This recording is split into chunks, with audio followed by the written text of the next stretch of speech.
Cole didn't pull her closer. He simply stood there, his palm firm but not cruel, as if letting go might send her tumbling into something worse than his grasp. The woman, everyone in town knew her as Lila Gray, kept her eyes on the dirt road, as though the horizon itself might answer her plea. "Cole," she whispered now, dropping his name like a warning, "you don't understand." "If I stay, I understand enough," he said quietly. His voice carried the calm authority that had once made men lower their rifles without knowing why. "You're scared, and you're running." Again. That word again struck her harder than his grip. She turned sharply, finally meeting his gaze. Her eyes were too old for her face, shadowed by nights that hadn't known sleep. "You promised," she said. "You said this town was a fresh start." "I meant it," he replied. "But fresh starts don't come from disappearing at sundown." A door creaked open somewhere behind them.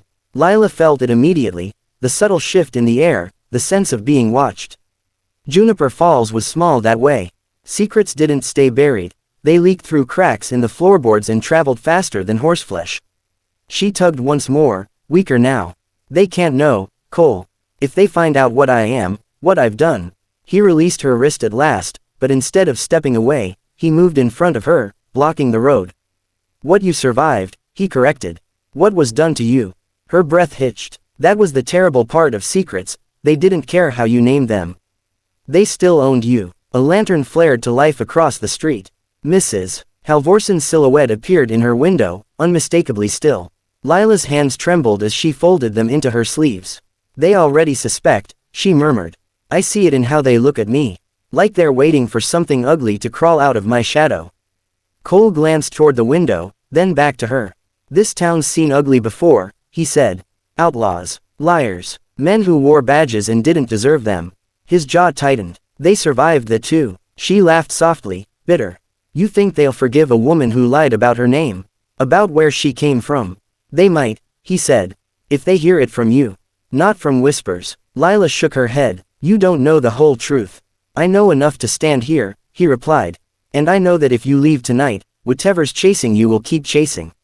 Running just teaches fear where to find you." Footsteps sounded on the boardwalk now, slow, curious. Lila felt the town closing in, not with force, but with attention. Her secret pressed against her ribs, heavy as a stone. "What if they turn on me?"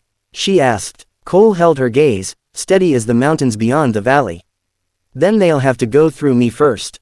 For the first time since she'd arrived in Juniper Falls, Lila didn't look toward the road.